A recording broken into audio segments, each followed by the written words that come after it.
जय श्री राम भक्तों स्वागत है आपका हमारा चैनल देववाणी में। भक्तों, आपको हमारी कथाएं कैसी लगती हैं हमें कमेंट करके ज़रूर बताएं।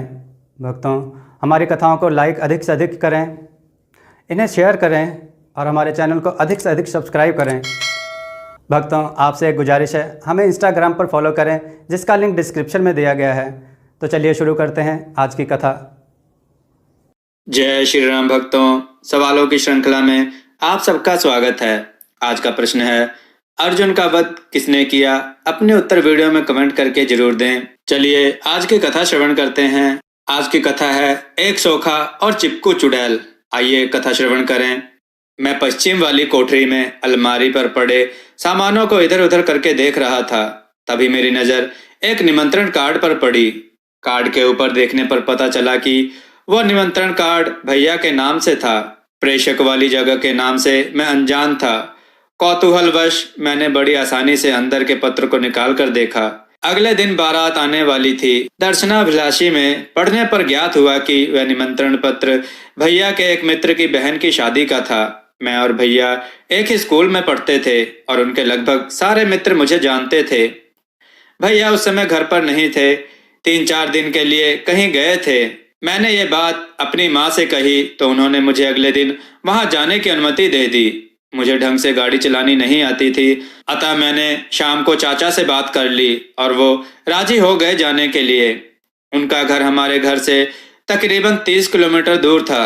घर के लोगों ने कहा कि वहां जाकर तुम लोगों को कुछ काम वाम भी करना पड़ेगा। सही भी था। लड़की की बारात आ रही थी और रीति रिवाज के तहत जब किसी लड़की के घर बारात आती है तो गांव में सब लोग मदद के लिए आगे आते हैं। हम दोनों लोग सुबह करीब 9 बजे घर से निकल गए। रास्ता सही नहीं था, सड़कें उबड़ खाबड़ थी। उस राह पर पैदल चलना भी मुश्किल था, यद्यपि वह मुख्य मार्ग था। हम लोग कुछ आगे जाकर कट लिए, एक खड़ंजा पकड़ लिया। अब पहले से कहीं आराम था। सुनसान सड़क पर हम लोग चले जा रहे थे। कुछ आगे जाने पर हमें जो दिखाई पड़ा उसे देखकर हम रुक गए। खड़ंजे से होकर एक पगडंडी बगीचे में जाती थी। बगीचा बहुत बड़ा था, बहुत से लोग एकत्रित थे। भीड़ कुछ नहीं तो 500 रही होगी। जैसे गुरुत्वाकर्षण का प्रभाव पड़े सारे लोग उसी भीड़ की तरफ खिंचे चले जा रहे थे। हमने भी गाड़ी को पगडंडी पर उतार लिया और बगीचे के एक तरफ खड़ी कर दी। लोग बैठे थे शांत तालाब की तरह। जैसे छोटी मछलियां भारी मात्रा में उतराती हैं, उसी तरह की कानाफूसी चल रही थी। बगीचे के बीच से थोड़ा हटकर एक बड़ा सा वर्गाकार क्षेत्र गोबर से लिपा हुआ था। उसमें कई छोटी बड़ी मूर्तियां स्थापित की गई थी। माटी की बेदियां वहां बनाई गई थी। देखकर यह समझ में आ रहा था कि कोई पूजा होने वाली है, लेकिन कैसी पूजा, यह हमारे लिए कौतूहल का विषय था। मैंने एक बुजुर्ग से पूछ ही लिया कि बाबा, यह कैसी पूजा होने वाली है? इतनी भीड़ क्यों इकट्ठा हुई है? बूढ़े दादा ने कहानी बतानी शुरू की तो हम सुनने में ध्यानमग्न हो गए। बेटा, जो गांव दिखाई दे रहा है, दक्षिण की तरफ हाथ से इशारा करते हुए कहा, उसके पीछे एक विशाल बरगद का पेड़ है। उसी पर एक भूत रहता है। रात को वह बरगद को कभी कभी बहुत जोर से झकझोरता है। आने जाने वालों को पहले वह बहुत परेशान करता था, परंतु अब वह परेशान नहीं करता। दादा ने अंतिम बात जोर देकर कही। फिर बाबा, मैंने उत्सुकतावश पूछा। उन्होंने आगे बात बतानी शुरू की। बेटा, पिछले महीने बरगद के किनारे वाले पोखर में एक लड़की को उसने पकड़कर डुबो दिया। लोग देखते ही रह गए। लड़की उसमें डूबकर मर गई। मछली पकड़ने वाले सभी लड़के वहां से भाग गए। देखने वाले बताते हैं कि पानी में बड़ा बड़ा बुलबुला निकलता था।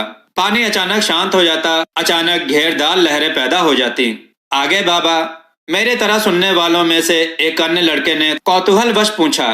बेटा, लड़कों को हमने बहुत रोका था, बहुत मना किया था मत जाना मछलियां पकड़ने, लेकिन वे नहीं माने थे। आखिर चली गई ना एक जान। पर बाबा, लड़की को किसी ने बचाने का प्रयास नहीं किया? मैंने सशंकित होकर पूछा। तुम नहीं समझोगे बेटा, कौन जाएगा अपनी जान देने? यह भूत भी इसी तालाब में डूबकर मरा था। लोगों ने यह भी सुना है कि रात को यह जान मांगता है। बाबा, लड़की तो चली गई, जान तो उसे मिल गई, फिर यह पूजा क्यों? बेटा, उसके मरने के दूसरे ही दिन प्रधान जी की बहू और बेटी सुबह खेत जा रही थी। बिल्कुल अंधेरा था। उसी समय एकाएक बहू को वह दिखाई दिया। उसे पकड़ लिया, अब छोड़ता ही नहीं।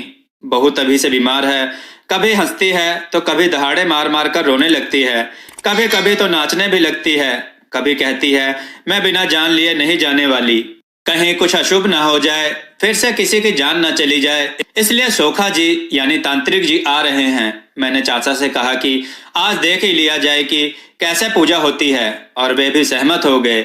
जनता सोखा जी के आने का इंतजार कर रही थी। मैं भी बहुत खुश था। नामी गिरामी सोखा हैं। बूढ़े बाबा ने हमें बताया कि बहुत बड़े बड़े भूतों को इन्होंने बांध कर रखा है, और भी अनेक बातें। लगभग 1 बजे एक चमचमाती कार आई। कार को बगीचे में आने के लिए विशेष रूप से खेतों में ही लीक बनाई गई थी।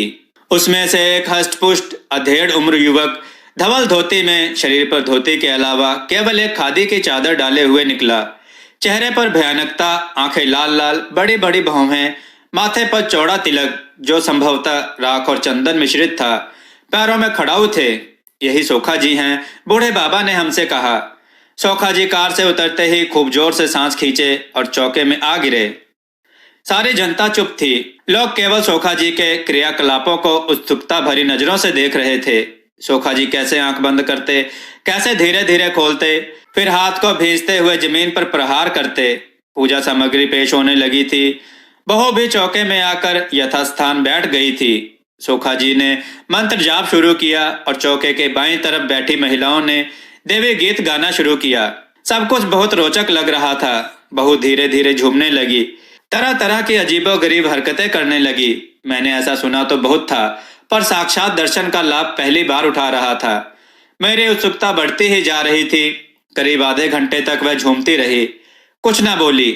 इधर पूजा शुरू थी। कुछ समय बाद सोखा जी के इशारे पर देवी गीत बंद हो गया। सोखा जी मंडप में इधर से उधर पैंतरे बदल रहे थे, कभी इस मूर्ति के पास तो कभी उस मूर्ति के पास। विशाल जनसमूह शांत सागर की तरह था। कोई आदमी कुछ न बोलता। इससे तो अधिक आवाज रात के घंघोर सन्नाटे की होती है। कभी कभी सोखा जी की गरज सुनाई पड़ती थी। आगे क्या होगा, कैसे भागेगा भूत, अभी कौन सी प्रक्रिया होगी, मैं यही सोच रहा था और मंडप में चल रही गतिविधियों को देख रहा था। अचानक एक और घटना घटी। मैंने क्या सपने देखा। सोखा जी ने एक बकरे को मंडप में लाने का आदेश दिया।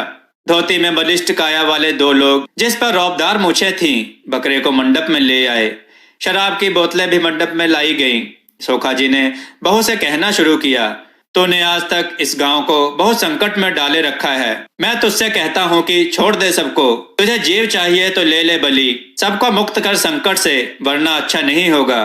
अगर तूने गांव नहीं छोड़ा तो मैं तुझे नहीं बख्शूंगा। सोखा जी का व्याख्यान शुरू था। मैं निरीह प्राणी बकरे को देख रहा था। वो क्या कर रहे थे, मेरा ध्यान हट गया था। एक बड़ा सा स्वस्थ बकरा टीका लगा। वो अनजान प्राणी बेचारा क्या जानता कि मुझे बहुत जल्दी ही दुनिया छोड़ देनी है। वो तो चना खाने में ही व्यस्त था। मेरी नजर चाचा की तरफ पड़ी। उनकी नजर केवल बकरे पर टिकी थी। मैं भी यही सोच रहा था कि यदि भूत या चुड़ैल को जीव चाहिए तो क्या वो केवल एक बकरे की बलि से संतुष्ट हो जाएंगे? यदि हाँ, तो पहले ही क्यों ना बकरे को ही पकड़ लेते हैं, उसे ही मार डालते हैं। या यह मनुष्य ही स्वार्थी है जो निज रक्षा के लिए एक बेजुबान को मार देता है? क्या एक बकरे की बलि से पूरा गांव चुड़ैल से मुक्त हो जाएगा? मुझे इसके बारे में तो ज्यादा नहीं पता था। मैंने सोचा कि ऐसा करने से गांव बच सकता है तो फिर ठीक ही है। अचानक सोखा जी की एक हरकत ने मेरा ध्यान अपनी तरफ खींचा। वह बोतल खोलकर बहू को जबरदस्ती पिलाने की चेष्टा करते। बहू ने पीने से इनकार कर दिया। सोखा ने लोगों को समझाते हुए कहा, देख रहे हो आप लोग, ये चुड़ैल बड़ी जिद्दी है। पूरी जनता चुप होकर तमाशा देख रही थी। पूजा शुरू थी। सोखा जी ने सबको संकेत दिया, मैं ज्यों ही शराब को इस नीच के मुंह से लगाऊंगा, आप लोग आंखें बंद कर लीजिएगा। बलि देने वाले आदमियों से बोले, बहू ज्यों ही बोतल मुंह से छुएगी तुम बलि दे देना। सोखा जी ने महिलाओं की तरफ देवी गीत गाने का संकेत दिया। देवी गीत शुरू हो गया। सोखा जी पूजा करने लगे। दशांग इत्यादि का धुआं पूरे मंडप में फैल गया था। हर तरफ धुआं ही धुआं। सोखा जी की हरकतें चालू थीं। वे मंत्र पढ़े जा रहे थे और कभी मंडप के इस कोने तो कभी मंडप के उस कोने, कभी इस मूर्ति के पास तो कभी दूसरी मूर्ति के पास। अचानक उन्होंने शराब की बोतल उठाई। बहू लगातार झूम रही थी। सोखा जी बहू की तरफ बढ़े, बलि देने वाले मनुष्यों की तरफ देखा, फिर जनता की तरफ। लोगों ने अपनी आंखें बंद कर ली। मैंने भी अपनी आंख बंद कर ली। एक बहुत जोर की थप की आवाज सुनाई दी, फिर धमकी। सबने अपनी आंखें खोल ली। सब हैरान थे। सब अचरज भरी नजर से वो नजारा देख रहे थे। मेरी बगल से चाचा गायब थे। वे मंडप में थे। उनके हाथ में गंडासा था। उनके जोरदार थप्पड़ से सोखा जी जमीन पर थे। चाचा सोखा जी के तरफ गंडासा ताने कह रहे थे, बोल, जब तू जानता था कि ये मामला बहुत बड़ा है, तुम्हारे बस की बात नहीं है, तो तूने रुपयों के चक्कर में इसे अपने हाथ में क्यों लिया? मैं तुम्हारी बलि दूंगा, तब चुड़ैल भागेगी। मुझ सहित सब जनता भी हैरान थी। चाचा ये क्या कर रहे थे? क्या वे जानते हैं कि यह मामला कैसा है? क्या उन्हें भी सुखैती आती है? सोखा जी हाथ जोड़ लिए और पांव पकड़कर गिड़गिड़ाते हुए कहा, सरकार, मुझे माफ कर दीजिए। आज से मैं यह काम नहीं करूंगा। चल तू अब अपनी और चुड़ैलों की हकीकत बता, तभी यह जनता चाहे तो तुझे माफ कर सकती है। और मंडप से बाहर आते ही मुझे कहा कि मैं पुलिस को फोन करूं। मैंने वैसा तुरंत कर दिया। सोखा ने जब हकीकत बतानी शुरू की तो लोग हैरान रह गए। क्या ऐसा भी होता है? हमारा एक समूह है। हम में से कुछ लोग रातों में घूमते हैं और लोगों को डराते हैं। हम अधिकतर महिलाओं को ही अपना निशाना बनाते हैं। पता करते हैं कि किस गांव में किससे लोग डरते हैं। हमारे आदमी वैसा ही वेश बना लेते हैं। महिलाएं अक्सर डर जाती हैं और मानसिक रूप से बीमार हो जाती हैं। दिमाग सही ढंग से काम नहीं करता है। कभी कभी हमारे आदमी पेड़ों पर चढ़कर हिलाते हैं। लोग उन्हें भूत समझ जाते हैं, डर जाते हैं। हम लोग ही भूतों का ढंग से प्रचार करते हैं। डरा हुआ मनुष्य जैसे भूत की बात सुनता है, उसके दिमाग में वैसी ही तस्वीर बनती है। सोखा इससे आगे अपनी बात बढ़ा पाते जनता का सब्र का बांध टूट गया। जनता उसके ऊपर टूट पड़ी, पीटना शुरू कर दिया। उनमें से कुछ लोग भागना चाहते थे। लोग उनको भी पकड़ लिए। सोखा और उनके लोग बुरी तरह मार खा रहे थे। जो लोग कुछ नहीं कर पाए, उन्होंने कार को ही अपना निशाना बनाया। सोखा और उसके साथी मार खाए अधमरे हो गए। सबसे बुरी दशा कार की थी। अब पुलिस भी आ गई थी। चुड़ैल सोखा के गिरफ्त में तो नहीं आई, लेकिन सोखा जी पुलिस की गिरफ्त में आ गए थे। बहू पूरी तरह ठीक हो गई थी। कुछ समय पहले शांत समंदर की तरह प्रतीत हो रही जनता अचानक तूफान मचा गई थी। हम लोग अपना कार्यक्रम खत्म करके सोखा को पुलिस के हवाले करके वहां से अपने प्रोग्राम के लिए चल दिए। भक्तों, हमें भी ऐसे ढोंगियों से बचकर रहना चाहिए। भक्तों, आपको यह कथा कैसी लगी? अपने विचार और सुझाव कमेंट में जरूर दें। हमारी कथाओं को लाइक करें, हमारे चैनल को सब्सक्राइब करना ना भूलें। हमारी कथाओं को शेयर जरूर करें, जिससे लोगों को अच्छा ज्ञान प्राप्त हो। जय श्री राम भक्तों।